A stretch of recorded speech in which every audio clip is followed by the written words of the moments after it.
Your responses right now are being recorded. It's being recorded back there. To the people who couldn't be here. Yeah, say hi to the. Oh wait, here I got a pan to. Trisha's cut off. People who couldn't be here. Gotta try to make it in the Welcome, middle. everybody. We are going to talk today about cold reads, and we'll get you all up here to do some practice as well. We're going to start by passing out this handout. You will see Josh's 10 keys to killer cold reads. Thank you. And on the back side is 10 steps. Hayden, give me one. Okay.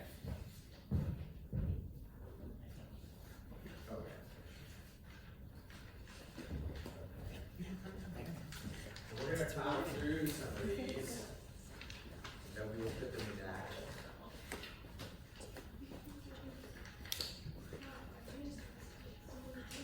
How many of you have done a cold read before?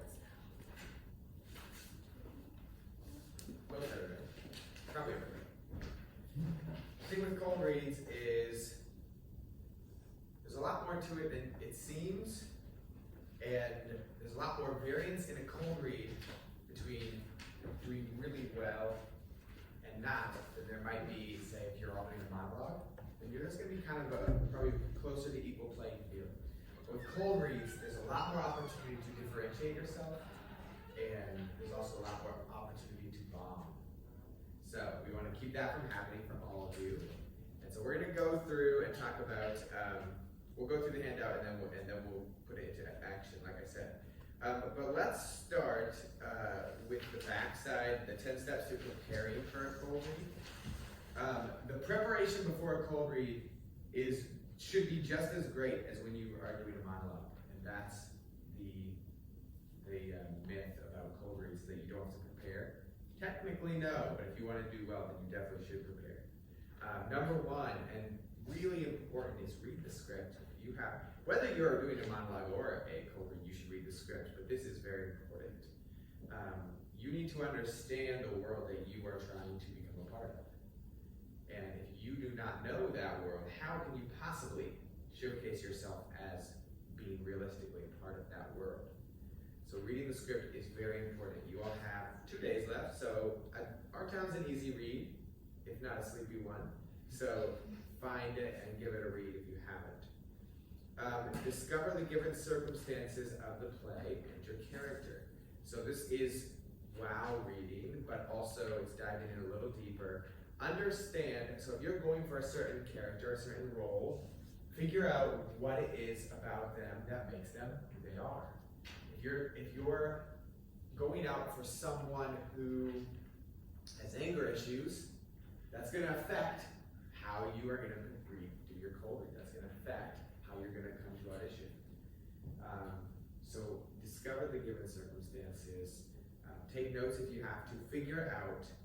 And then third, prepare for more than one character. So if you're going for a stage manager, well, there's only going to be one stage manager. And hopefully there's going to be like 20 of you auditioning. And everyone can't be that role. So prepare for the one you want. Absolutely. Go for the role that you want. But also prepare for other characters so that, well, maybe if you don't get the top lead role, maybe you can still get a good other role and you don't. You don't want to limit what you can do.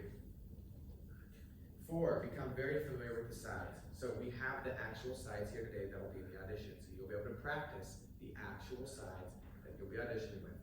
Sometimes you will be able to do this, sometimes you won't. But if possible, you want to familiarize yourself with these scenes before you go to a cold read. Even when you can't get them ahead of time, show up to auditions early, ask to see sides, and start reading through those. And when they hand them to you, as soon as they hand them to you, you are focused and you are learning those sides. Being able to not have to read your side is paramount. You do not want to read it, even though it is called a cold read. You should not read your audition. There should be a quick kind of learn, and you can use as a reference. So what is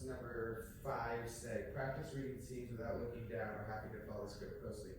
Okay, so I look at that. Okay, so now I'm going to say, practice reading scripts without looking down or having to follow the script closely. Okay, so I had to look down real quick just to make sure, but you see the difference there. I'm not reading it, I'm using it as a reference. That's another big thing about cold reads people don't think about. It is not to be read, it is to use, to give yourself confidence, to use as a reference.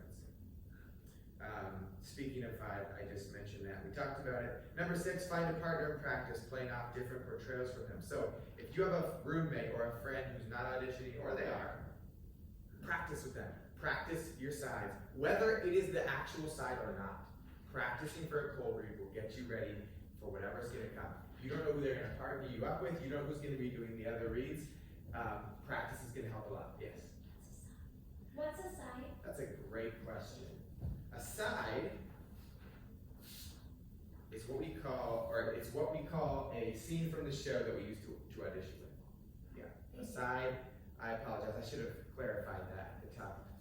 A side is just the short scene that you're going to be reading from for the audition.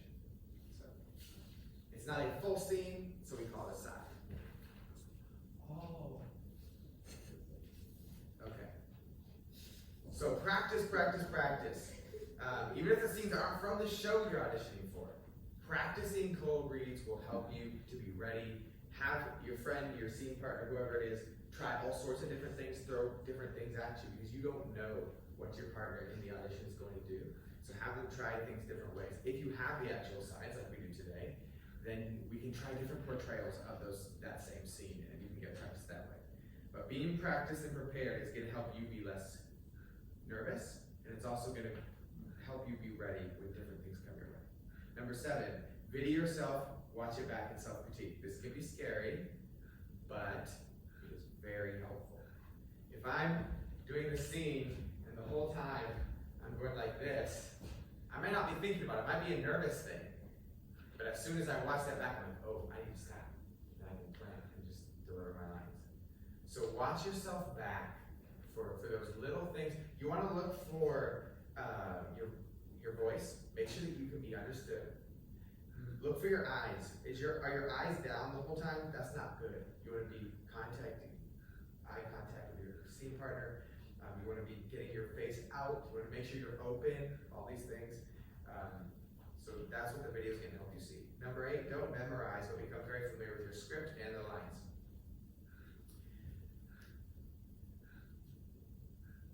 Another time in another workshop, we'll talk about learning lines. But you don't want to memorize, but you should become very familiar with the script and the lines. Like I said, even if you don't have them before the audition day, which you do, and there's access to all of them on the board down in ER, you want to go over that really carefully. You want to understand, where is this in the play, what's happening, what are the given circumstances, and what is the context of this side, this scene.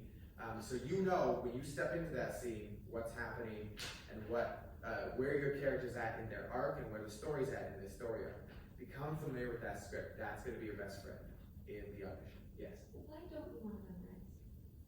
So, that's a great question as well. When you memorize something, the idea of memorization is actually one that I'm very against in general. I don't think actors should ever memorize their lines. I think you should learn your lines.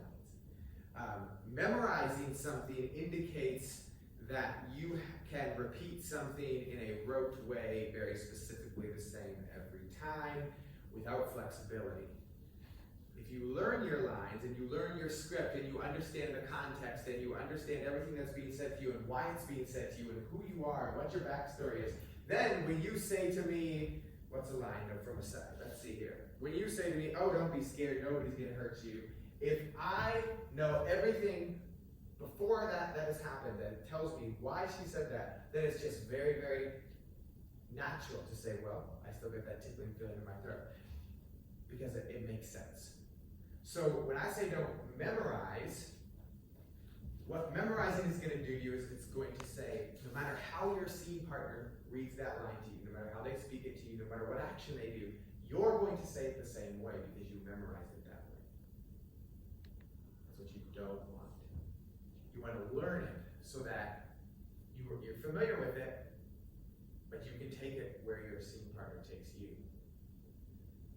Because when we memorize things, we use tricks to remember them. So it might be, you might move a certain way every time. You may not even realize this is happening, but when you memorize something, you have things that you draw from every time. You're gonna say it the same way, you're gonna remember that inflection, you're gonna move the same way, you're gonna remember that. Your mind is gonna pull on these physical and internal cues to pull up that memory.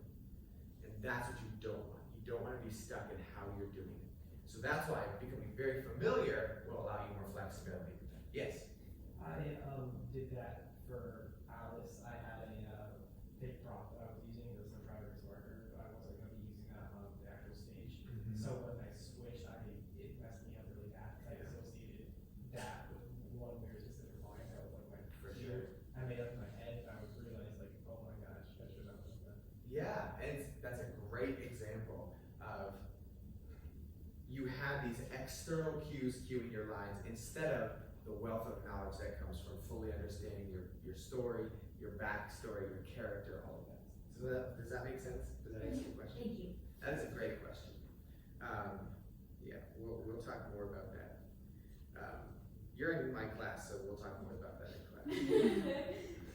Don't wear a costume, but dress with the essence of the story you're entering in mind.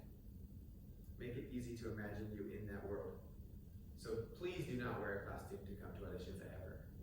That is very, very cheesy in high school. But what you should do is consider what you are auditioning for. If you're auditioning for Beetlejuice, don't show up wearing a formal evening gown from the Victorian period. If you're auditioning for Fiddler on the Roof, don't show up wearing a goth leather black outfit.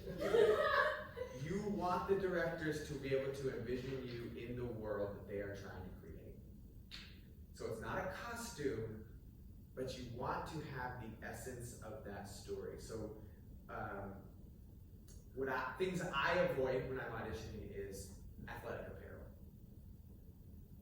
So I just look like, it's nice because it's easy to move in, but it pulls me into this like modern world. Now, if it's a modern play, that's a little different. Maybe you would wear something like that.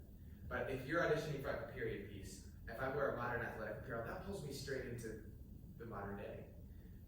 If I wouldn't wear, like some people will dress really formal for auditions, and there are times when that can work, but if I'm dealing with a play that's about something gritty and mundane and everyday, and like that pulls me out of that world.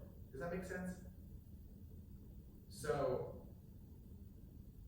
think about the play, again, understand the play, understand the given circumstances, what's the time period, what's the demographic economically and ethnically in every different way that you could look at it, and just like make sure you're not contradicting it as opposed to being a costume. So that's one. And then number 10, warm up. Come to the audition warmed up physically, vocally, and mentally. This is not something, again, even though it's a cold read, and the idea is, even in the title, like you're just going in cold. Do not go in cold. You will be behind someone else who warmed up and prepared. Make sure that vocally you're ready to go and you can speak and you're not like stumbling over your words because you just woke up and you haven't been talking. And make sure that you're warmed up vocally. Make sure you're warmed up physically. So if they ask you, I've been in a cold read where they said, can you pretend to be a monkey and just like jump all over the room? I've had that asked of me in an audition before. And I don't know how well I did or not, but being warmed up physically helps with that. If something random gets thrown at you, some of you will audition for Charlotte's Web. That's actually some animals in that show. You don't know what she might ask you. She might ask you to get down and be a sheep. You don't know. So being warmed up physically is going to help with that, though. Mentally, make sure you, like I said, don't wake up right before the audition. It's not a good idea. Make sure that mentally you've thought through, think through, what am I doing? What scenes am I reading through? What character am I going through? Make sure that mentally you're ready to go. Make sure you take time to stretch and practice some cold read, just like warm yourself up before you run. Okay, any questions about any of those? Okay, now let's turn it over and look at the 10 keys to killer cold reads. I almost spelled cold with a K to keep it funny and cheesy, but I thought that was a step too far.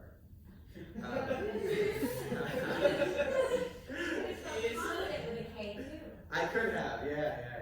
Okay, so these things are probably mostly pretty obvious, but things to remind yourself with, and as you head towards Monday, you can just look these over and keep yourself reminded. Number one, be confident. You are what you are. Be confident you will be the best version of you.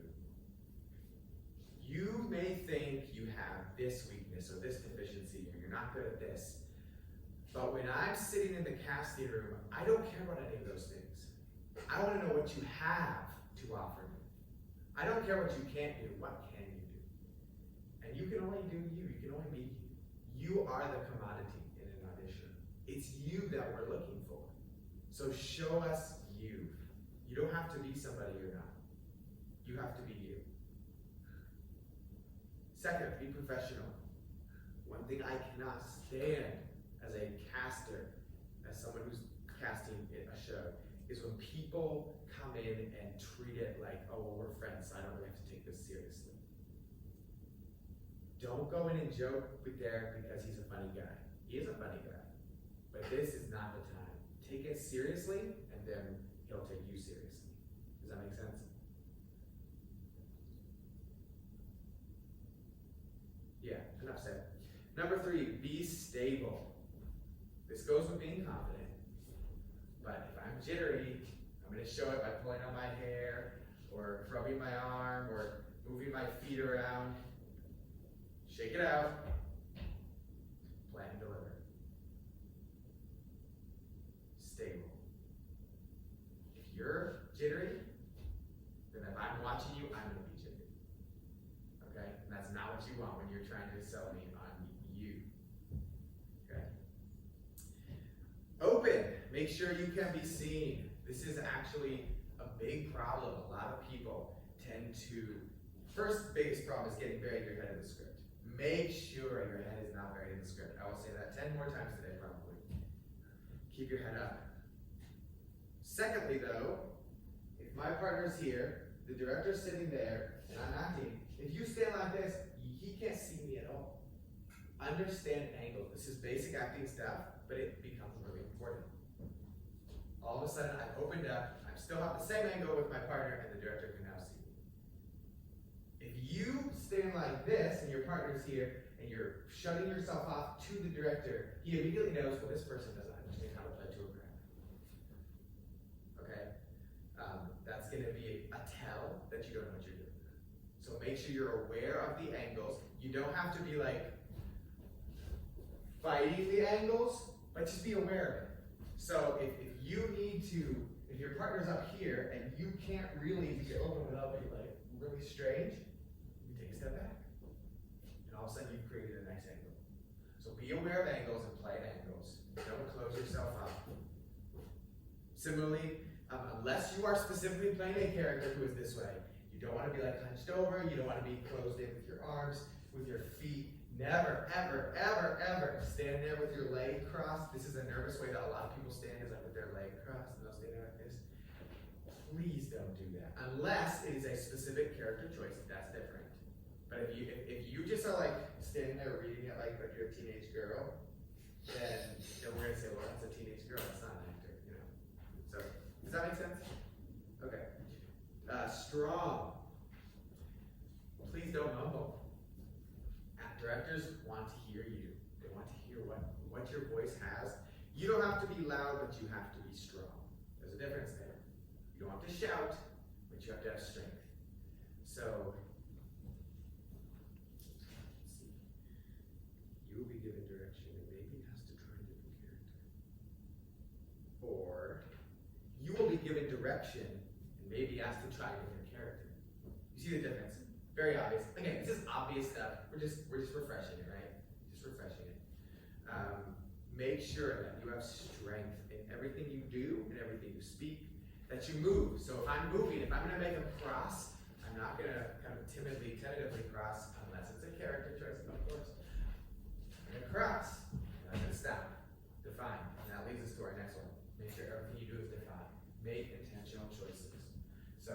going to be hunched over and closed in, that has to be a choice, and you have to sell it and live with it the whole scene. Okay?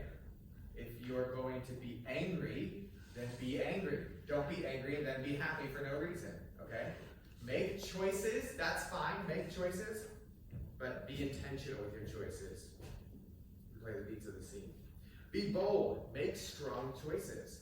It's okay to experiment, it's okay to be out there a little bit. It can be a good thing. If you don't go too far, being bold with your choices can be very helpful and may make the director think like, oh, I never thought of it that way. Okay? But that leads into our next one. Be controlled. Do not be wild and overdo things. Some people think that if they shock you, then that's a good thing, that they'll remember you. That's not true. They will remember you, but it won't be in a good way. Okay?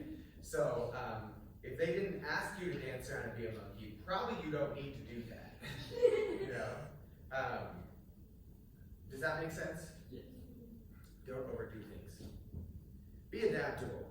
Many times I've been in a cold read and they said, oh, can you switch and do this character instead? And I had done all my preparation for the other character. Just go with it. Of course, absolutely. It's that, you might have heard of people doing things where it's like, they'll say, oh, can you juggle? Absolutely. And then they go home and they learn to juggle before the next day. You know, actors have, all kinds of actors have stories like that. Be adaptable. This goes back to like the memorizing. If you're doing it a certain way, don't be thrown off when they say, oh, you completely changed how you're doing it and do it this other way. Because that probably will happen. Don't let that throw you off. Be adaptable and be absolutely, I'm ready to go. Absolutely. And that leads to our last one, be gracious. Everything matters in an audition. And being likable can only help you. If you're being a butt, directors don't want to work with someone who's being a butt. So be kind, be gracious, professional. The combination of professional and gracious is a great combination. You can be kind, courteous, you can make small talk if they want to make small talk, but but don't shut them out. Don't be stubborn. Don't make it your way or the highway. Just be gracious, be adaptable, and all the other things we've done to it. All that makes sense? Great. Now, enough boring talking. Let's get to some actual work. So, how many do we have here? 4, 5, 6, 7, 8. Let's do this. Is there anybody who's like, I really don't want to practice on stage today? All right, good. So, let's see if we can divide this up so everyone can start looking at their scenes and get a little practice before we put them up on the stage. Cold. How about you two just go ahead and do the Mrs. Gibbs and Mrs. Webb scene?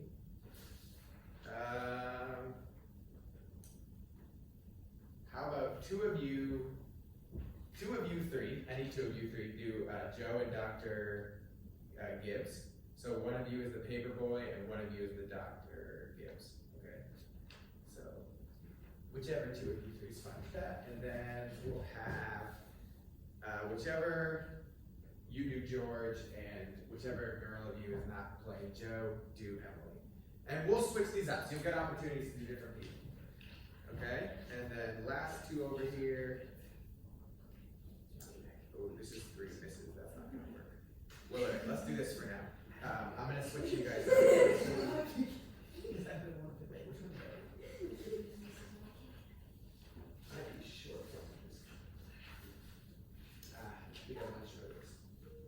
Okay, that's all right. I'll give you two. You guys keep that one in. I'll give you two Wilbur and Charlotte. Okay. Are they actually doing the sides based off of what people are auditioning for, or are they just gonna give full? It might be some of both. They might ask you, oh yeah, which character are you going for? But then they might run out of that one, and it could be both. So you want to be. That's why I said you want to be ready for the character you're going for, but also be ready to do some other ones too. What about the show? Oh, I see what you're saying. That I don't know. You might end up doing some of both. They'll ask you which show you're auditioning for, and if you say I'm only auditioning for Our Town, then they'll probably give you a scene for that one. But there might be a time where you have to read the other show. Just be ready to go with the flow. Yeah. Yeah. in a corner or sit where you are, it's up to you. Just practice through it once or twice, and then we'll start throwing people up on stage.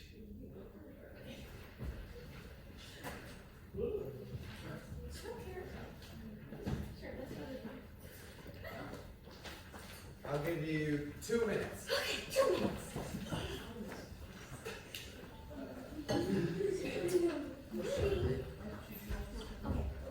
Stop. Morning, Dr. Gibbs. Morning, Joe. Somebody been sick? No, just something to report over. Do you want your paper now? Yeah, I'll take it. Gladly do it for you. I really would. Charlotte, we're all going home today. Wonder if Anything serious going on in the world since Wednesday? Yes, sir. My school teacher, Miss Ross, was getting married to a fellow over in Concord. I declare. How do you boys feel about that? Well, of course, it's none of my business. I think the person starts off with It won't leave you alone. yes, stay one. I shall stay too. They won't let you. How's your week, Joe? Fine, didn't think about it at all. All I like to say is always tells me when it's gonna rain. What's telling me today? It's going right? No, sir. Sure. Yes, sir. That's good. No, sir. Ursula, are we I've never done anything for I you. have no idea. That sounds so something. Yes, it does look like that. But I'm a kid, so I'm not like was here. Alright, so I'm gonna be southern. Okay. See, it doesn't work when I'm saying. Yeah, I'm really glad we get Kids don't have southern accent. southern. Really would. I mean, they do, but. Charlotte, we're all going home today. No, don't have an accent, because then it's gonna be weird that I don't have one. So just pretend you're an idiot, you know? You're not going back? Yeah, you What are you talking about? Do you want your paper now? Let's not make a scene. Okay. It won't leave you alone. I shall stay It too. sounds southern. Getting married to a fella over in Concord. I have an I idea. cannot make it southern. I want to make it southern so bad. No southern people. When we auditioned for Ernest, even though the show had British accents, they said no accents in your audition. Don't do a British accent. No. Don't do it. Just be yourself. Be you. All of those ones. Yeah. Okay. No, not your accent. That's a word accent. Morning, Joe. They're all what's up. So even sick doc? No, just some twins over. Just a twin born over in Porterstown. You're done for. You want your papers now? Yeah, I'll take it. To die. Anything serious going on in the world since Wednesday? Yes, sir. My school teacher, Miss Ross, was getting married to a fellow over in She Concord. does die. I declare. How do you boys feel about that? Oh, well, of course, it's not my business. But I think when this person starts out to be a teacher, she has to stay. It's not the very last. It's getting in the marriage. How's your knee, Joe? Fine, Doc. I didn't think about it at all. Oh, Charlotte. Only like what you said, it always tells you when it's gonna rain. What's it telling you today? It's gonna rain? No, sir. Sure. Yes, sir. You never make this leap? No, sir. I'm continuing to throw papers. So I'm just kind of like, I would gladly give it to you. I really would. Charlotte, we're all going home today. Wonder if we'll be back in the barn again? Alright. Not going back? What are you talking about? oh no. Charlotte? Alright, guys. Who wants to go first? Alright.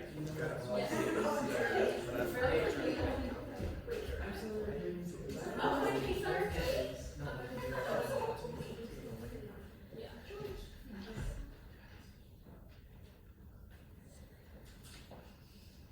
Alright.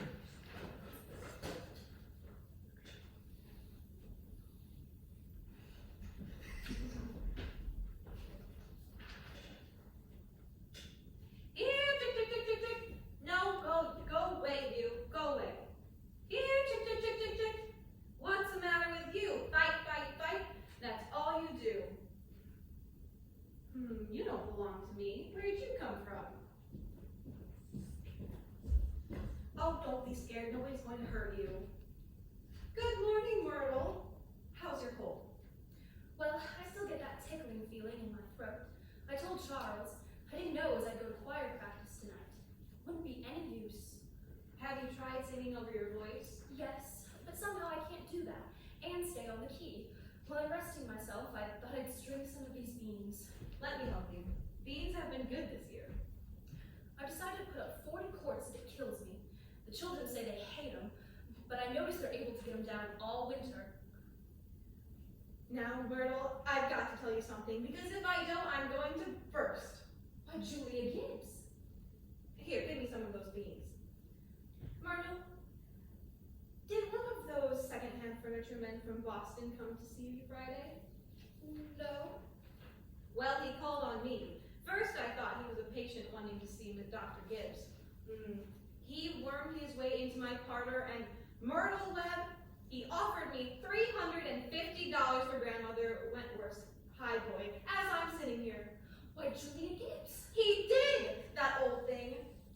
Why, it was so big I didn't know where to put it, and I almost gave it to cousin Hester Wilcox. Well, you're going to take it, aren't you? I don't know. You don't know. $350. What's come over you? Well, if I could get the doctor to take the money and go away someplace on a real trip, I'd sell it like that. You know, Myrtle, it's been a dream of my life to see Paris, France. Oh, I don't know, it sounds crazy, I suppose, but for years I've been promising myself that if we ever had the chance. How does the doctor feel about it? Well, I did beat about the bush a little and said that if I got a legacy, that's how I put it, I'd make him take me somewhere. What did he say? You know how he is. I haven't heard a serious word out of him since I've known him. No, he said, it might make him discontented with Grover Corners to go trapsing around Europe. Better let well enough alone, he says.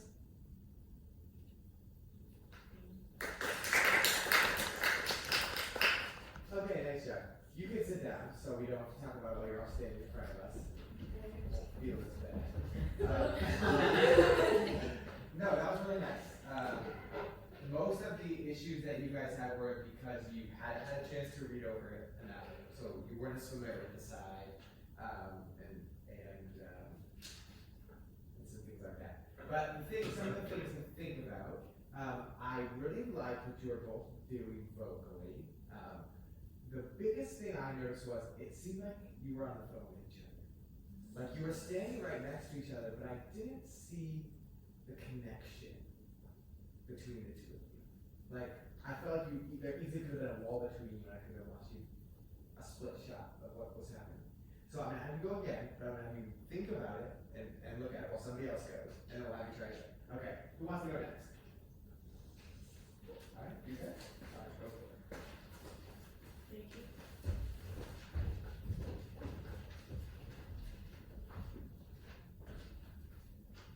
Oh, Charlotte, why did you do all this for me?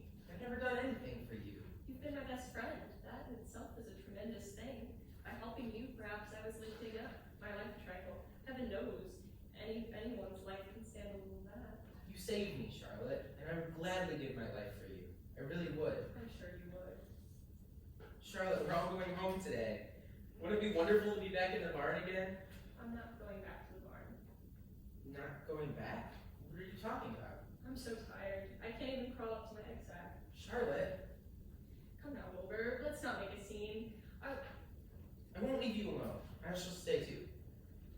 You can't. They won't let you. Besides, even if you did stay, there would be no one to feed you. The fairgrounds would be empty and deserted. I have an idea. Nice job. I'm gonna have you guys stay here real quick, so I wanna try something real quick. So a couple things. Very nice overall. Right away, I saw eye contact that you were connected, you were both there. I like that. Something. So you have this beautiful swoop. Very I know. nice. Very Very nice. But think about that if you're gonna do a cold read. So your angle here then, it kind of was over your eye. If you two just switch, and you're looking at it, all of a sudden your face is open. And we can see you so much better. So little things to think about like that. A couple other little things. You said at one point, I'm so tired, I can barely crawl back up. That was the first moment that I knew you were tired. So think about how could you bring that in sooner? How could that affect your voice and even your body that you're so tired? So that when you say it, it makes sense, right? We talked about like let it inform what you're doing before that. So you get to that point, you're like, I really am tired. I can't go up. And you, Wilbur, you know, I just wanted more choices from you intentionally. So you were with her, and then you were gonna go home, and then you're back here. But I thought you drifted a little bit between just kind of looking at her and just kind of like not looking anywhere. I wanted a little more intentional choices. You're talking to her, and then maybe you're a little flighty. Maybe that's your choice for this character, and maybe you're like over here, and you're over here. Or maybe you're just like really like talking with her and very invested in her. But whatever it is, I wanted to see more intentionality in those choices. So try it again real quick. This is a short one, so it's easier to capture. And just think about those things. Oh, Charlotte, why'd you do all this for me? I've never done anything for you. You've been my friend. That itself is a tremendous thing. By helping you, perhaps I was lifting up my life a trifle. Heaven knows, anyone's life can stand a little of that. You saved me, Charlotte, and I would gladly give my life for you. I really would. I'm sure you would. Charlotte, we're all going home today. Wouldn't it be wonderful to be back in the barn again? I won't be going back to the barn. Not going back? What are you talking about? I'm so tired. I can't even crawl up to my egg sack. Charlotte, Come over, let's not make a scene. I won't leave you alone. I'll stay too. You can't, they won't like you. Besides, even if you did stay, there'll be no one to feed you. The fair realm will be empty and deserted. I have an idea. Alright, guys, much better. One thing to watch, you brought the voice out. I love that. But this is where we have to mix realism and what am I trying to say here? Like, I lost a little of the strength we talked about. So you have to be strong and at the same time. But be tired but Yes. strong. So that's where it gets a little complicated. I like that you had the choice. Much better intentional choices. Excellent. Both of you was much better. So think about ways to do that and still be heard. Maybe it involves a breath. Maybe a couple sighs thrown in here and there, you know. Maybe we just talk a little slower or whatever that is. Think about ways to do that without losing the strength. But it was an intentional choice, and I liked it.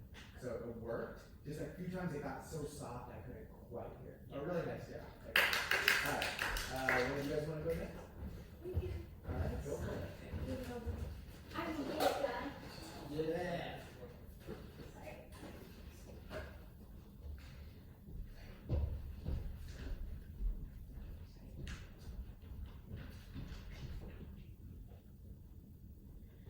Morning, Dr. Gibbs. Morning, Joe. Somebody been sick, Doc? No, just some twins went over. Polish town. Do you want your paper now? Yeah, I'll make it. Anything serious going on in the world since Wednesday? Oh, yes, sir. My school teacher, Miss Foster's getting married to a fellow over in Concord. Well, I declare. How do you boys feel about that? Oh, well, of course, it's none of my business.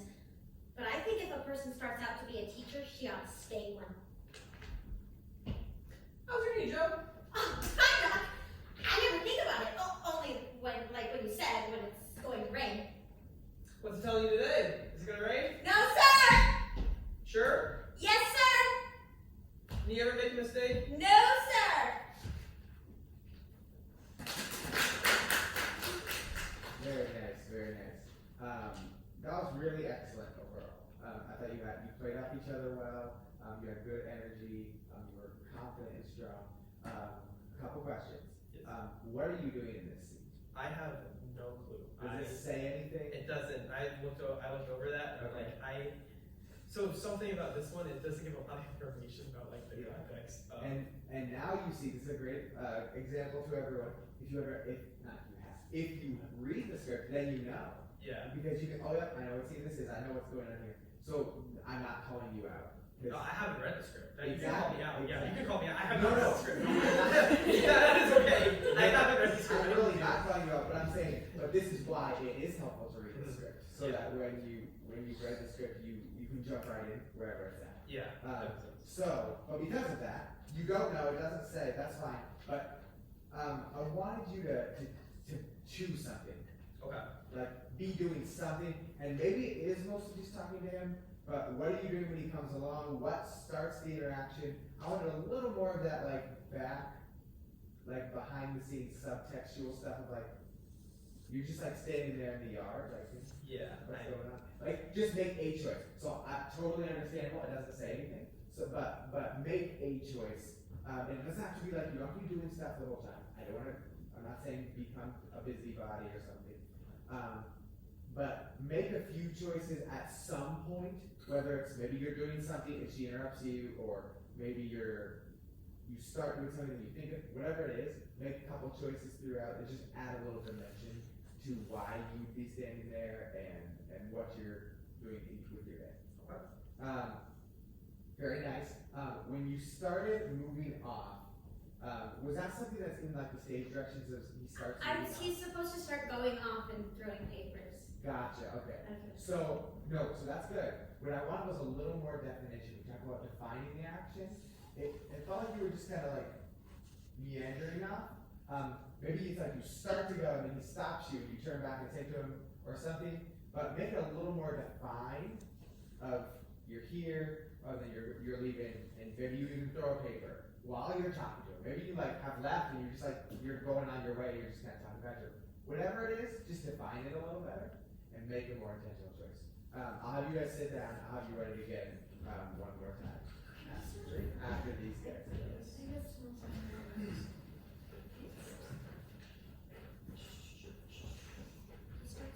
this, I guess.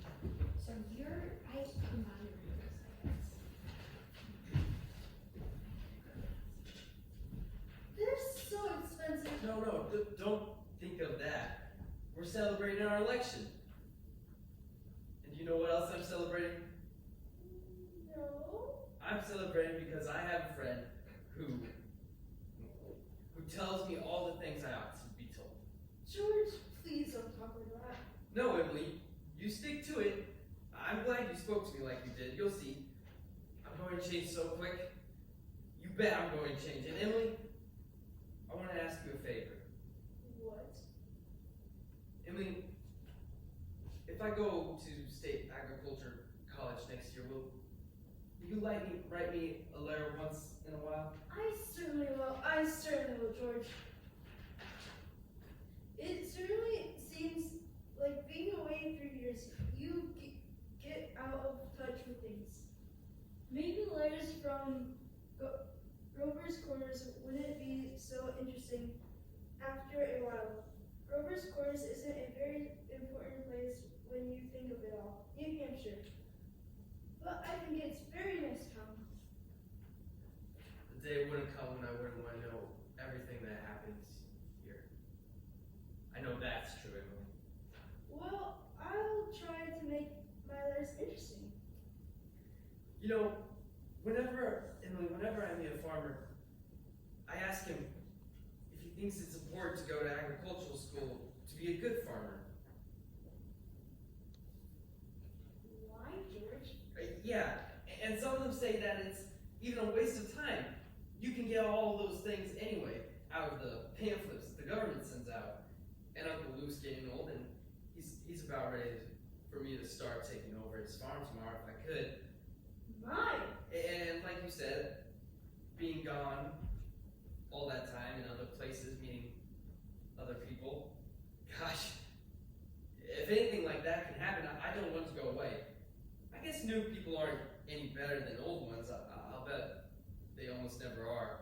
Emily, I feel that you're as good a friend as I've got. I don't need to go meet the people in other towns. But George, maybe it's very important for you to go and learn all about cattle judging and soils and those things. Of course I don't know. Emily, I'm going to make up my mind right now. I won't go. I'll tell Paul about it tonight. Yeah, good job. Nice job. I like you both were intentional about making connection with each other. A lot of good eye contact. I saw you both making an effort to keep your eyes out of the script. That was really nice. Things to think about. I thought in this scene, why are they so far apart? This is like a boyfriend and girlfriend, or at least I'm not sure. I don't remember exactly where this is at. If it's married or what page is that? What's 67. Okay. So I think if I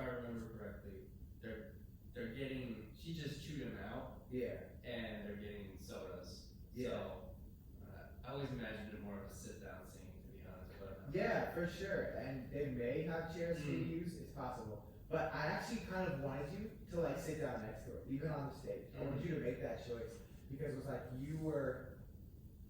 I just thought you'd be a little more, making more of an effort to get to her. Mm-hmm. I thought George was trying to get to Emily and was trying to really connect with her physically, and there was this space, and I wanted you to close that space. So maybe, again, understanding the scene and what's happening, and understanding what do you want in the scene. And again, that goes to the preparation and the understanding beforehand. That's where I thought some of the like specific stuff you guys did was really nice, but I lost some of the like overall objectives. Mm-hmm. You know, what am I trying to accomplish? And then some of that can affect like some of the tempo and some of the rhythm of how you speak it, and how you end up making some of those nicer smaller changes. So good job. All right, back to you guys. Back to the top, and then we'll have a couple of you guys, and you guys will have to go once more, and then we'll switch up seats.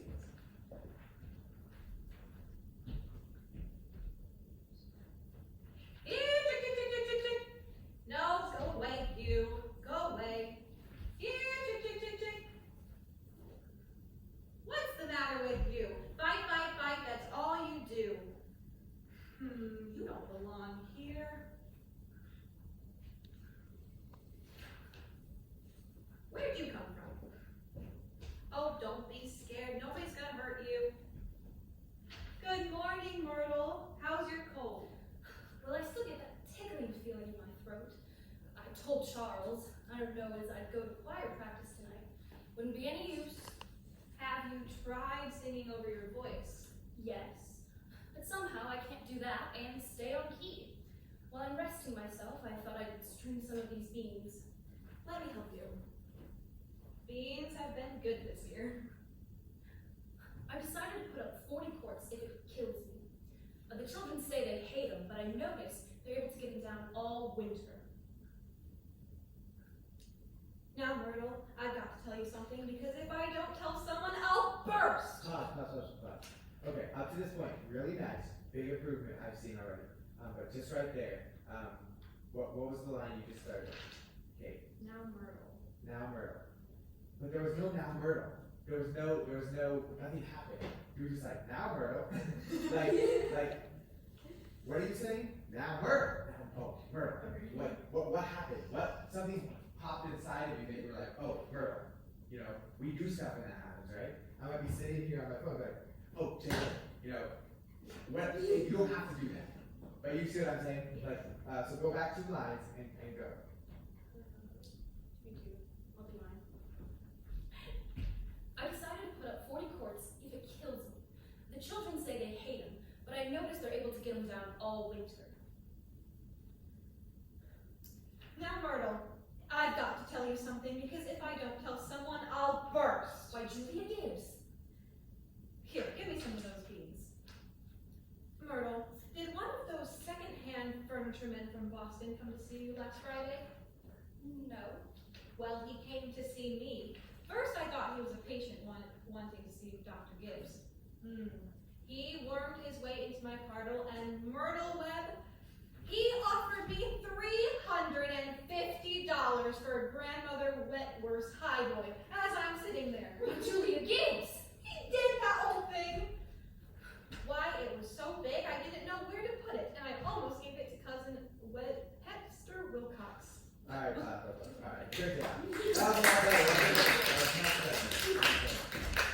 Yes, good job. All right, you two. See you guys again.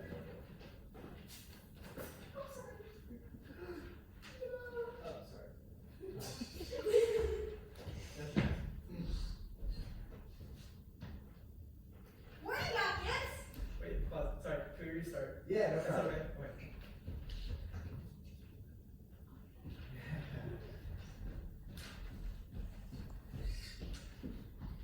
Where you got kids? Morning, Joe. Somebody been sick, Doc? No, just some twins born over in Polish town. Do you want a paper now? Yeah, I'll take it. Anything serious going on in the world since Wednesday? Oh,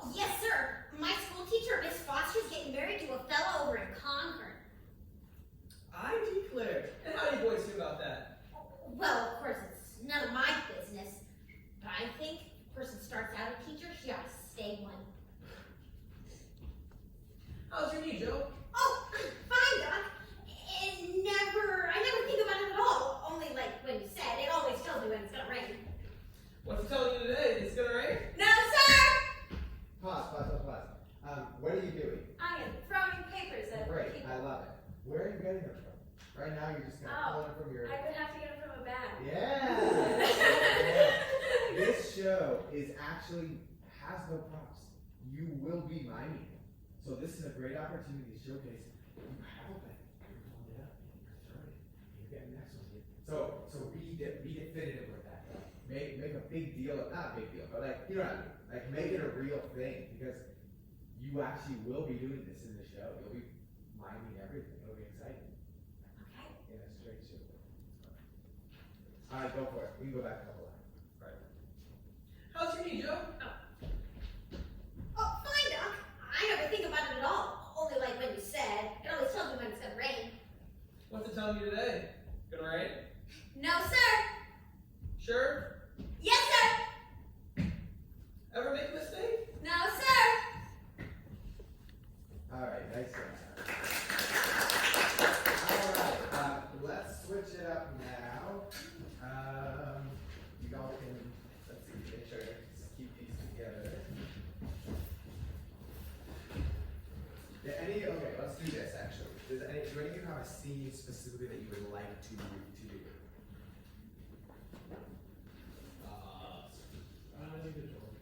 The George one. I Okay. think she wants to be Emily, yeah. Okay.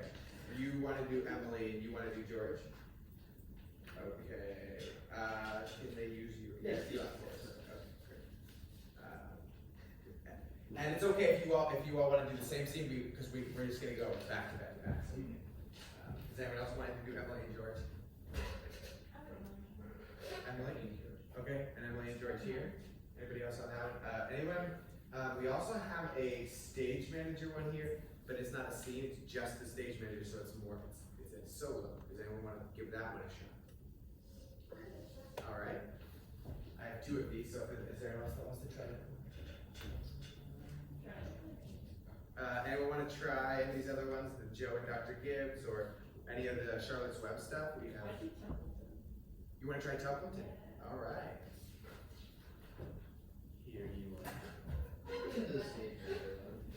Alright. Grace, would you like to try any of them at all? Let's see. We have everyone else is doing one right now. Any of the scenes sound fun to you? I would do one of Charlotte's Web, okay. And I could be another person. You guys want to do the Wilbur and Charlotte one? Sure. Alright. Great. Alright. Look those over real quick. You have one? No. Oh, because you're going to do the one anyway. Okay. Can I do the doctor one? No, you guys can do that one. That's what you want to do. I'll just have you go. We'll have them go first and you go last. So.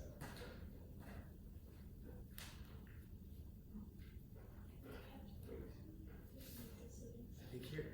Oh no, that's the other. Alright. Alright, I'll give you a minute or two to look this over.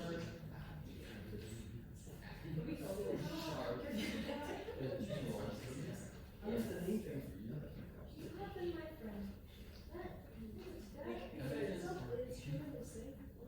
But helping you, perhaps I will be lifting my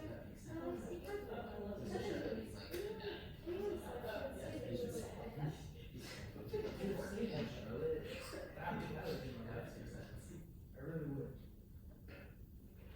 I'm sure you will. Charlotte, what are you doing today? What if we'll be back at the bar again? I will not be going back to the party. Not going back. What are you talking about? I'm so tired. I can't even hear all exactly. Yeah, absolutely. I want to make sure, I wanted to get around to just everybody, but now I want to make sure everyone gets any that they want to do. And then once everyone's done everything they want to, and so okay, yeah. For sure. Well, I know we can know. That's just it too. You can't. They won't let you. Besides, even if you did say it, they would be no one to defeat us. The third one would see you return.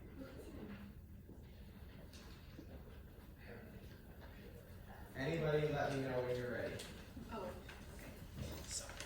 Kate, what page is 66.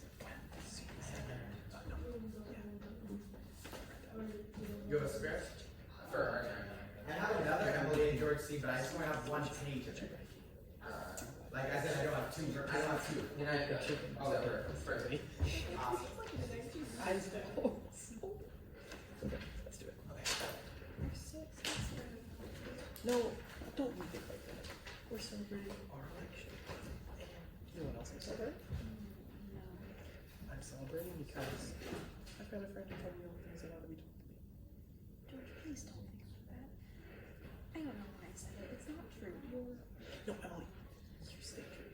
I'm glad you spoke to me. But you'll see. Change is so quick. You better go and change it. Emily, I want to ask you. What? Emily, if I can really get to state or oh, good for it. State agricultural politics here. Will you write me a letter with some help?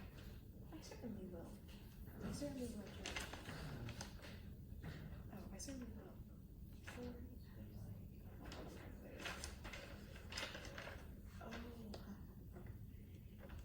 It certainly seems like being away for years, you get out of touch with things.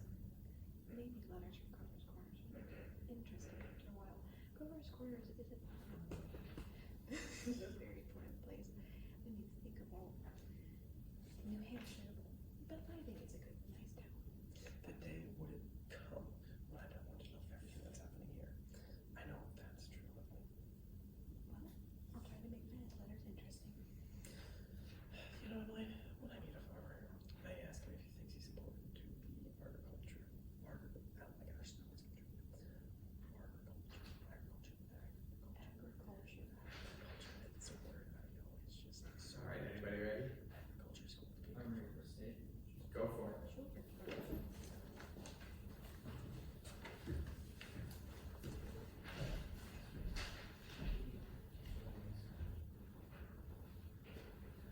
The play is Our Town. It is written by Thornton Wilder, produced by and directed by A. In it you will see Miss C, Miss D, Miss E, Mr. F, Mr. G, Mr. H, and many others. The name of the town is Governor's Corners, New Hampshire, just across Massachusetts line, latitude 42 degrees 40 minutes, longitude 70 degrees 37 minutes. The first act of the show Okay, shows pause, start over. Two things. I want you to Play. don't wander. Okay. This is not a scene. You're actually addressing the audience, right? Okay. Right? Yeah. So you're addressing the audience. So you might walk a little bit, but you certainly wouldn't like meander. Okay. So be intentional. If you move, be intentional with it. And then the second thing is the pace. It's just you talking, so you can make it flow. Make it flow and speak with rhythm and good tempo and share to us. Okay? Try again. Okay. This is a play called Our Town. It is directed by Thornton Wilder, produced and directed by A. In it you will see Miss C, Miss D, Miss E, Mr. F, Mr. G, Mr. H, and many others. And the name of the town is Governor's Corners, New Hampshire, just across the Massachusetts line, latitude 42, 40 minutes, longitude 70, 37 minutes. The first act of the show the first act shows a day in our town. The day is May 7th, 1901. The time is just before dawn. The sky is beginning to show some streaks of light over the east there. Behind our mountain, in the morning star always gets wonderfully bright the minute before it has to go, doesn't it? Well, I better show you how the town lights up. Up here is Main Street. Way back there is the railway station. Tracks go that way. Polish towns across the tracks and some of the canoe families. Over there is the Congregational Church. Across the street, the Presbyterian. Methodist and Unitarian are over there. Baptist is down in Holla by the river. Catholic Church is over beyond the tracks. Here's the town hall. The post office and post office combined. Jail's in the basement. Brian once made a speech from these very steps here along here's a row of stores. Hitching posts and horses blocks in front of them. First automobiles going and coming along from them. About 5 years ago. Going and coming along in about 5 years. Belonged to Banker Cartwright, our richest citizen. Lives in a big white house up on Morgan's drugstore. Most everybody in town manages to look into those two stores once a day. Public schools over yonder, high school still further over, 9:15 mornings, noon times, and 3:00 afternoons. And the whole town can hear yelling and Good job.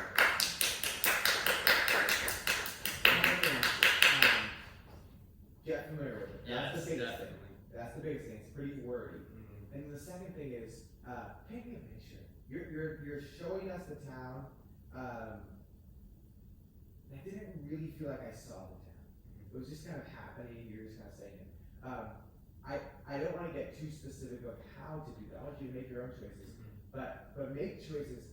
Paint me a picture of the town. Show me the town. Okay, and then connect with us because you're talking to us. Connect with us. Okay. Now, if you don't feel comfortable doing that, that's fine. You know, but figure out a way. Like, if you don't want to make eye contact, is what I'm saying. If you want to make eye contact, that's fine. But figure out a way. Like maybe it's picking like a blank chair. But in fact, that's usually the best way. Actually, make it look like you're connecting with people, even if you're actually connecting with inanimate objects. That's actually the best way to do it, rather than making actual eye contact. Yeah. You have to get uncomfortable with actual eye contact. But make it look like you're connected with somebody. Okay. Make it be like, make it seem, because the stage manager is actually talking to the audience, so build those connections. Okay. Okay. Next one. Who would like to go next? Oh yeah, for sure. Go for it.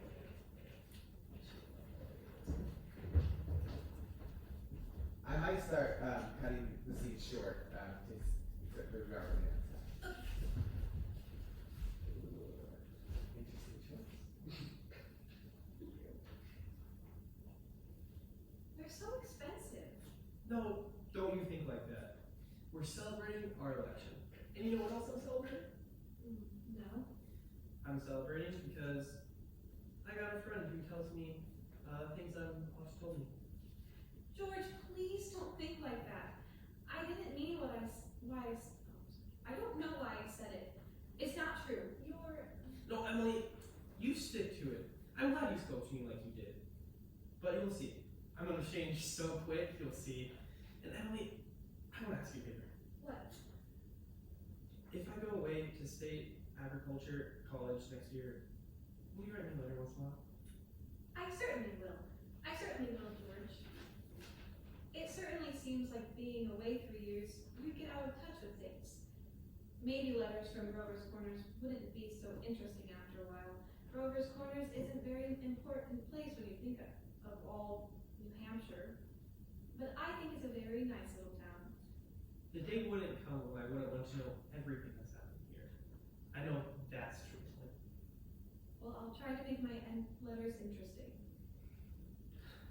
You know, Emily, whenever I meet a farmer, I ask him if he thinks it's important to go to our agriculture school to be a good farmer.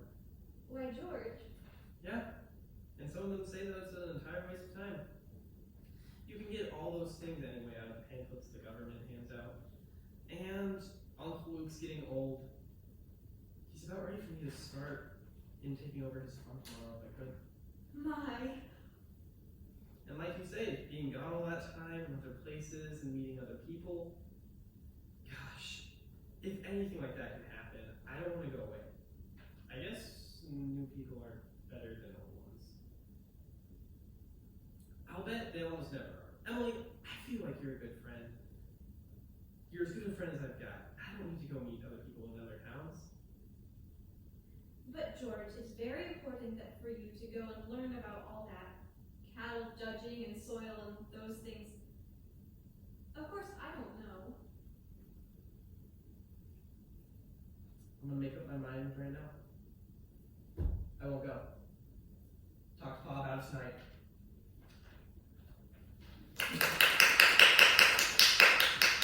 Nice job. I liked some things. Sitting next to each other was a bold choice, and I like that choice. What I want you to do, here's the problem with bold choices though. When you make a bold choice and then you don't continue to make bold choices, then it stands out. Does that make sense? So if you're gonna be bold, stay bold, okay? So then it never went anywhere, and I was a little disappointed. Now, I really don't want to say, oh, yeah, run around, or anything like that. But what can you do to keep the stakes raised? You raise the stakes by choosing to sit down in an audition. But then, because you stayed there the whole time, you got a little bored, okay? Does that make sense? What are you gonna do to keep the stakes raised, okay? So that's a good question to think about. George, I overall, actually for both of you, I wanted the stakes higher through every scene. There's a romance here, so there's tension. I didn't really feel tension. You both felt a little relaxed, okay? Not that you wouldn't be relaxed, but in my experience, if you're sitting next to someone you like, and you're having an important conversation, I don't feel very relaxed. I don't. And I think everyone here probably feels that way. So how is that going to show itself, right? This is like a big conversation. You're literally talking about, okay, does she like me? I want to stay, but if she doesn't like me, then I want to leave as fast as I can. You know, there's all this kind of inner dialogue going on with George here. And I wanted to see that like tension in his mind, in his actions, in the way he's messing with his soda. And that's the other thing for both of you is for everyone, this is a miming play. I need all of you to really buy into that for the audition. We need to see that you see what's in your hand. That that's an actual soda. That that's an actual newspaper, you know, whatever those things are, because that's what the actual show is. You have to believe it. You have to believe it or we won't believe it. Okay, make sense? So do a little bit more from the beginning, and we won't go the whole time. I'll stop you. But think about those things and try it a little bit more.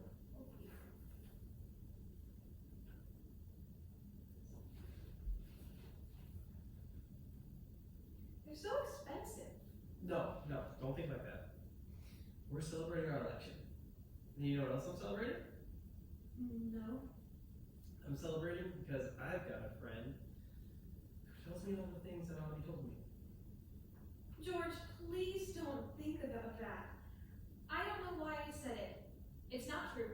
You're... No, Emily, you stick with what you said. I'm glad you spoke to me like you did. But, you'll see, I'm gonna change so quick. You bet I'm gonna change. And Emily, I'm gonna ask you something. What?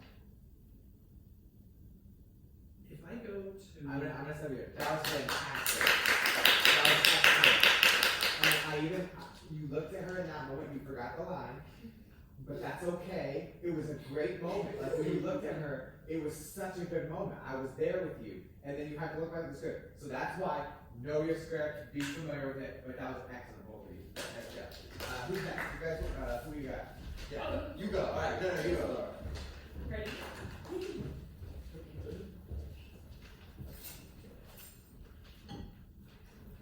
Oh.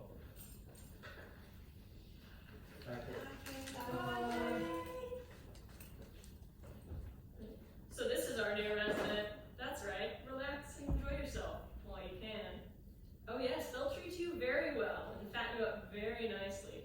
Then suddenly one day you wake up and it's all over. Oh well, I'll admit it's nice to have a pig around the place again. That means less leftover slaps for me. I'm sure you'll find it in your charitable little heart to share your food with dear old Templeton. Okay, so what I want you to do here is figure out the physicality. Yeah, hard to look. Templeton's a skeevy guy, right? Girl, guy, whatever he is. He's a sketchy little rat. What does that look like? I want you to be, this is such a good character, such a great character, such a caricatured character. I want you to be bold with your choices here. Maybe you're I don't know it. I don't want to tell you choices to make, okay? But I want you to make some bold choices. Show me some physicality. Physicalize this character, because Charlotte's Web in general is larger than life. It's like these big characters, and I want you to be larger than life on stage, okay? Give it another shot. Yeah. So this is our new resident. That's right. Relax and enjoy yourself while you can. Oh yes, they'll treat you very well and fatten you up very nicely. Then suddenly one day you wake up and it's all over. Oh well, I'll admit it's very nice to have a pig around the place. This means leftover slops for me. I'm sure you'll find in your charitable little heart to share your food with dear old Templeton.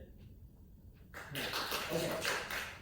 This is really interesting. So your vocalization got It better. changed. Your vocalization got better when I said change your physicality, which is really interesting and goes to the connection between physical and vocal and all that stuff. But anyways, but your physicality didn't change too much.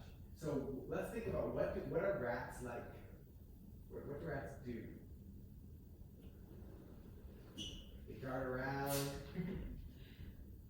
Because I don't know how much it would be pacing. Yeah, so 'Cause what I you don't don't want to do pace. is meander. Because rats never do that. It's all, it's like sitting there and it's over here. So maybe, again, I really don't want to tell you what to do. Yeah. But something like, maybe he's like, ooh, what do we have here? You know, what is he doing? Like, ooh, that's for me. Like, whatever it is that he's doing, I don't know what that is. But try some things. I'll stop you partway through, but try some things.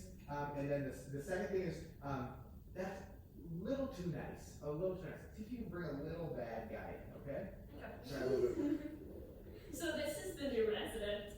That's right, relax and enjoy yourself while you can. Oh yes, they'll treat you very well and back you up very nicely. Then suddenly one day you wake up and it's all over. Well, I admit it's nice to have a pig around the place again. That means leftover slops for me. I'm sure you'll find it in your charitable little heart to share food with dear old Templeton. Good job.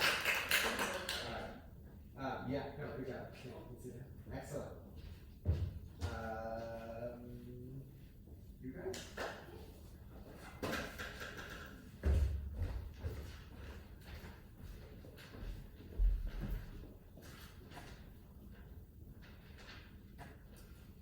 Awfully sorry, Miss Forrest. Hello, Emily. Hello. You made a fine speech in class. Well, I was really ready to make a speech about Monroe Doctrine, but then at the last minute, Mrs. Cochran made me talk about the Louisiana Purchase. I worked an awfully long time on both of them. Gee, it's funny, Emily. From my window up there, I can just see your head nights when you're doing your homework over in your room. But can you? You certainly do stick to it, Emily. I don't see how you can sit still that long. I guess you like school? Well, I always feel it's something you have to go through. Yeah. I don't mind it really. Passes the time. Yeah. Emily, what do you think? We might work out a kind of telegraph system from your window to mine. And once in a while you could give me a kind of hint or two on one of those algebra problems. I don't mean the answers, Emily, of course not. Just some little hint. Oh, I think hints are allowed. So, if you get stuck, George, you whistle to me, and I'll give you some hints. Emily, you're just naturally bright, I guess. I figure that it's just the way a person's born. Yeah, but you see, I want to be a farmer. And my Uncle Luke says whenever I'm ready, I can come over and work on his farm. If I'm any good, I can just gradually have it. You mean the house and everything? Yeah. Well, thanks. I better be getting out to the baseball field. Thanks for the talk, Emily.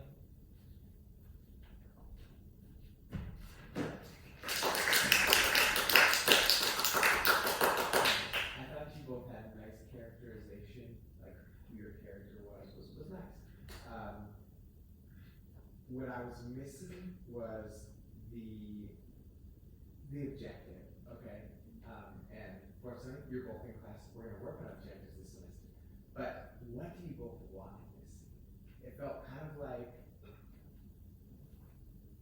a really nice piano that you were just kind of like didn't know how to play. Like you had nice characters, but I was like, what are they trying to do? I'm a little confused of what's going on here. So maybe you don't know, and that's fine. That's why we read the play, and that's why we get ready that way. But again, if you don't know, in any audition for anybody, if you don't know, make a choice. Figure something out and have an objective. That's one of the easiest things to see in acting is, do they know what they want? I don't think you knew what you wanted in that scene. I could be wrong, but that's what I was picking up on. So give her another shot. Actually, let's because this is sort of something to think about. Sit down, think about it for a second. I'll have you jump back up. Who wants to go next? You two. You're gonna go. Yeah, why don't you go? Trisha. I almost called you Patricia. That's okay. Some people call me this. All right.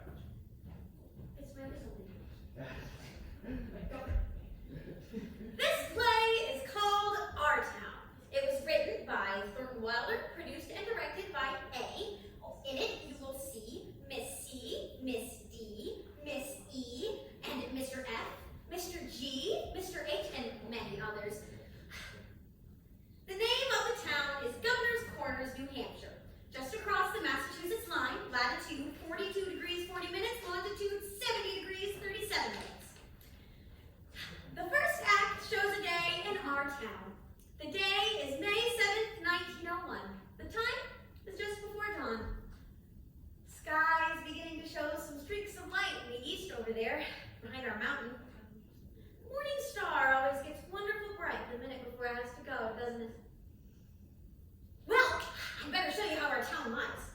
Up here is Main Street. Way back there is the railway station. Tracks go that way. Polish towns across the tracks and some Canuck families. Over there is a Congregational church. Across the street's a Presbyterian, Methodist, and Unitarian. Down there, Baptist down over Hollow by the river. Catholic church is over beyond the tracks. Oh, here is the town hall and the post office combined. The jail's in the basement. Brian once made a speech from these very steps here. Along here's a row of stores. A hitching post and horse blocks in front of them. First automobile's gonna come along here in about 5 years. Belongs to Baker Cartwright, our richest citizen. Lives in a big white house up over the hill. Oh, here's the grocery store, and here's Mr. Morton's drugstore. Most everybody in town manages to look into those stores 4 times once a day. Public school's over yonder, high school's a little farther over. 9:15 mornings, noon times, or 3 o'clock afternoons. The whole town can hear the yelling.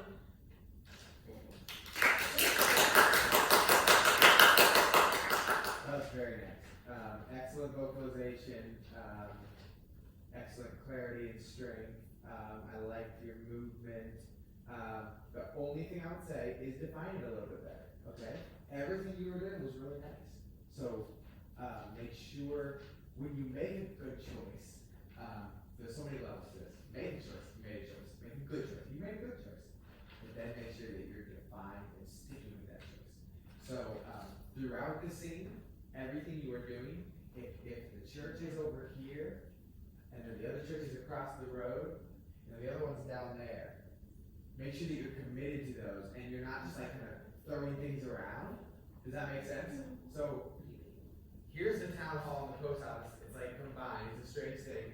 Over here, we've got this. Down there is that. Oh, look at that sunset. Just commit to it, and that'll let you settle into the pacing of it as well. And just feel comfortable with, like, see it. Okay, I'm seeing it now. Church is here, Presbyterian's here, Baptist down there, and no, whatever it is, you figure that out and you commit to it, then that'll just help your pacing and help everything feel more defined. But otherwise, really nice job. You were all in. All right, yeah, love you guys go.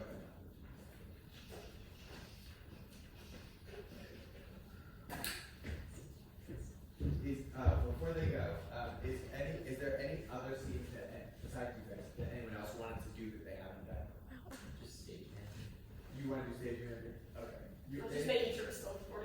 anything else that you wanted to do, Anderson?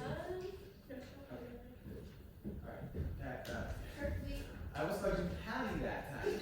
Any other scenes that you wanted to do? No, I didn't. Okay, alright.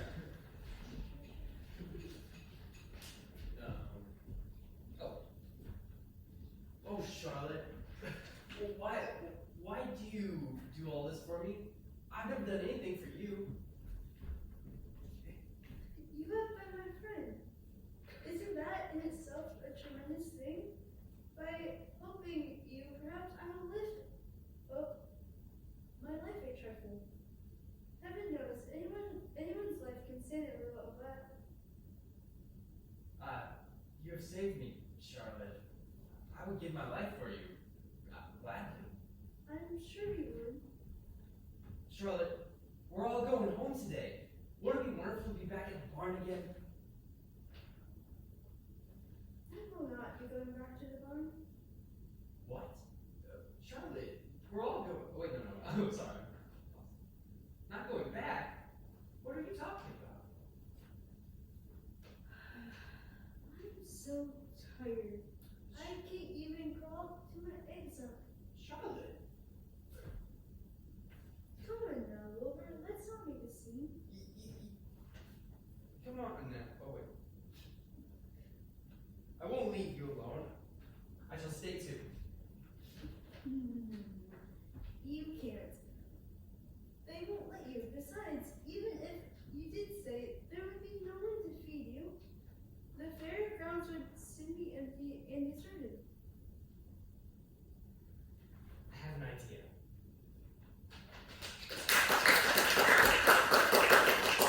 That was really nice. We both made intentional choices and you stuck with them. I really like that. I really got the tiredness from you. I got just like that kind of like happy naivety from you. That was really good. The only thing that I would say is pacing. Got a little stilted in the dialogue. So just that's, being familiar with the sides, and then allowing yourself to just be smooth. If you have to, it's always better to take a pause than it is to stumble or stutter. So if you're going along and then you realize, I don't know what's next, just take a look, internalize the line, and then deliver it nicely, rather than trying to, that's better than, yeah, I'm gonna keep it going. Don't force to keep it going. And I keep going. You know that makes sense? So pacing is the only thing, otherwise really nice.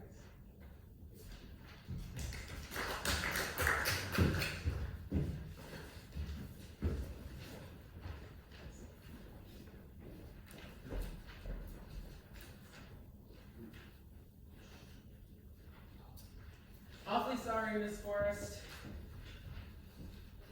Hello, Emily. Hello. You made a fine speech in class. Well, I was really ready to make a speech about criminal doctrine, but then last minute, Miss Corcoran made me talk about the Louisiana Purchase instead. I spent an awfully long time with both of them. Gee, it's funny, Emily. From my window up there, I can just see your head nights when you're doing homework over in your room. Why, can you? You certainly do stick to it, Emily. I don't see how you can sit still that long. I guess you like school. Well, I always feel it's something you have to go through. Yeah. I don't mind it, really. It passes the time. Yeah. Emily, what do you think? We might work out a little telegraph from your window to mine, and once in a while you could give me a kind of hint or two on those algebra problems. Okay, pause. Nice job. Some improvement. I'm curious though. Did you come up with something that you wanted in this scene? Answers. Okay. Y'all watch How I Met Your Mother? No, not How I Met Your Mother. New Girl. Y'all watch New Girl? Not really. Okay, never mind. There's a thing when a guy likes a girl, his feet are pointed toward them. You heard of this? Yeah, it's a thing. Okay? Now, that's obviously a generalization and it's not always. But specifically, I noticed your feet were specifically not pointed towards her for most of that scene. I didn't think I knew I liked her yet. We were thinking I liked him, This and is he like- liked my answers. This is like their first scene together. That's what I would think. What I think is he likes her, but he doesn't know it yet. Okay. And it's like one of those. There's a fine line for kids. There's a fine line between I like you or I don't. And I think here's what I think. It would be too much of a jump from where it is now to a few pages later. I think there's something there now, and I want to see that connection. Okay. Okay. That was just odd to me when I saw it, but it was a choice, Okay. and I respect the choice, certainly. But it's something to think about. So try again. You can just go a couple lines back. Do you want to do your room one? You can see your room before that. Yeah. Gee, it's funny, Emily. From my window up there, I can just see your head nights when you're doing your homework over in your room. Why, can you? You certainly do stick to it, Emily. I don't see how you can sit still that long. Well, I guess you like school. well, I always feel it's something you have to go through. Yeah. I don't mind it, really. It passes the time. Yeah. Emily, what do you think? We work out a kind of telegraph from your window to mine? And once in a while you could give me a kind of hint or two about one of those algebra problems? I don't mean the answers, Emily, of course not. Just some little hint. Oh, I think hints are allowed. So if you get stuck, George, you whistle to me, and I'll give you some of my hints. Emily, you're just naturally bright, I guess. I figure that's just the way a person's born. Yeah, but you see, I want to be a farmer. And my Uncle Luke says that whenever I'm ready, I can come over and work on his farm. And if I'm any good, I can just gradually have it. You mean the house and everything? Yeah.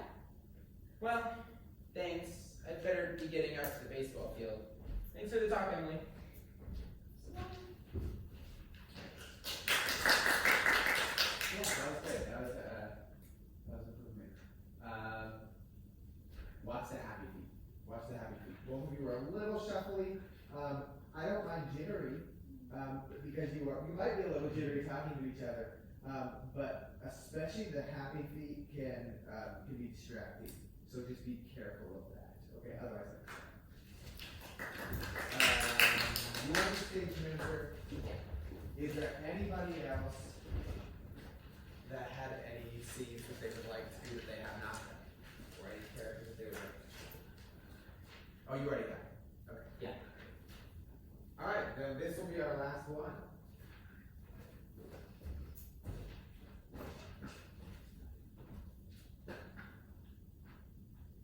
This play is called Our Town. It was written by Thornton Wilder. Produced and directed by A, and in it you'll see Mrs. C, Mrs. D, Mrs. E, Mr. F, and Mr. G, Mr. H, and many others. The name of the town is Grover's Corners, New Hampshire, just across the Massachusetts line. Latitude 42 degrees 40 minutes, longitude 70 degrees 37 minutes. The first act shows the day in our town. The day is May 7th, 1901. The time is just before dawn. The sky is beginning to show some streaks of light over in the east there. Behind our mountain, the morning star always gets wonderful bright the minute before it has to go, doesn't it? Well, I'd better show you how our town lies. Up here, it's Main Street. Way back there is the railway station. Tracks go that way. Polish towns across the tracks, and some Canuck families. Over there is the Congregational Church. Across the street is the Presbyterian. Methodists and Unitarian are over there. Baptist is down the hollow by the river. And the Catholic Church is over beyond the tracks. Here's the town hall and the post office combined. Jail's in the basement. Brian once made a speech from these very steps here. Along here is a row of stores. Hitching posts and horse blocks in front of them. First automobile is going to come along in about 5 years. Belonged to banker Cartwright, our richest citizen. Lives in the big white house up on the hill. Here's the grocery store, and here's Mr. Morgan's drugstore. Most everybody in town manages to look into those two stores once a day. Public school's over yonder. High school's still further over. 9:15 mornings, noon times, and 3 o'clock afternoons. The whole town can hear the yelling. Yes, I liked your commitment. Your choices were bold and good, and you stuck with them. That was good. You elevated as you went through in terms of what you were doing and the staging. That was nice. The big thing for you, and since this is an actual audition and an actual site that you'll be using, get really familiar with it and gotta get your face out of it a little bit. So as you're walking around and showing me stuff in your faces here, that's not as convincing, that's not as, doesn't take me in as much as if you can be like, oh, look at this and look at this, and you can see it with me. That's gonna bring me involved. So that's the biggest thing, is to just get familiar with it. Because when you're walking and showing me something, that's one thing. If I'm saying, oh, look at this curtain, if you see this spot on this curtain, that happened last week when a student threw his gum up here and got stuck right there. And so like I can move around a little bit when I'm telling you that. But if I'm doing that and I'm looking down, all of a sudden you're cut off from me. Does that make sense? So walking is fine, but walking and looking down is actually worse than standing and looking down, or walking and then looking up. Does that make sense? Yeah. Cool. Awesome. Otherwise, do that. Any other questions, comments, concerns about anything? Should I shake? I'm gonna come back to that. Another question, somebody? Honestly, I'll second his. I have 2 questions. Yeah. Come back to that. Okay, so this is an interesting one. Because, for instance, if you're auditioning for a 12-year-old boy, like if you were auditioning for Joe Cromwell, which I don't think any of you probably are specifically, but if you were, it would be hard to imagine you as a 12-year-old boy if you have a full beard. So it's something to think about. However, you need to weigh how important it is to you. If you go for something and don't get it, are you going to be okay with then whatever the choice you made? So you need to weigh, because this is tricky to do, because you don't want to assume you're not getting the role you're going for, but you also have to prepare for that possibility. Does that make sense? So again, you have to weigh that out. I'm not going to tell you shave or don't shave. If you were going for crutchy and newsies, I would tell you to shave. And I would say, you've got to look like a kid if you have a chance to do that. I don't know what role either of you are going for, and that's fine, don't tell me at this moment. But weigh that out. If I don't get it, am I going to be okay walking around? And I don't know that either of you look better or worse with or without facial hair. Worse. But just be okay with that, right? Make sure that you can be like, it's all good, and you're happy with that, and you're not like, oh, why did I do this? And that's really kind of a concept for all auditions. Like if you're a girl and you're going for like a novitiate role, and like, okay, if you're going for Marie and Sound of Music, and you want to chop your hair off and look like Julie Andrews, you better be okay with having chopped hair then. If you I don't know, get the right? I did this for an audition once, actually. Yeah, Laura's ready to play Julie. Yeah. Laura's ready to play Maria, so if we're doing Sound of Music, then she's got it back. Yes. Okay. Second question.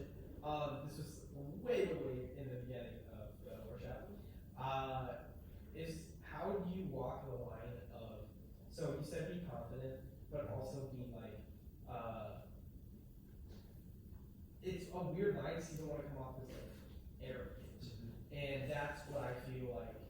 Then you kind of like downplay yourself a little bit and you get a little nervous, like in your head. Yeah. So like, how do you tell when you're being confident versus when you're just being arrogant? Yeah. Because you said also first impressions matter a lot, and you could be like in your head thinking, oh, okay, I'm being confident, but then the director might be like, this guy's arrogant, I don't want to work with him. You know, like what's the line there?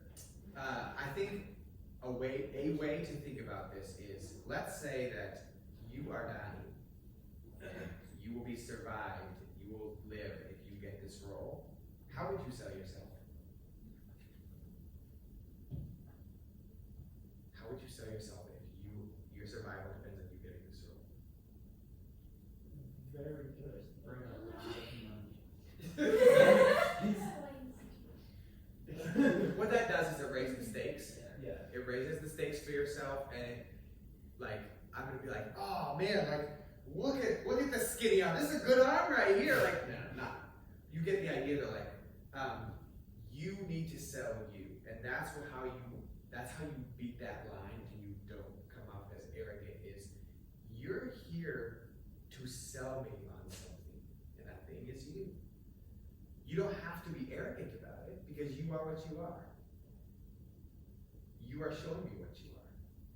But because you're selling yourself, that's where that confidence comes in.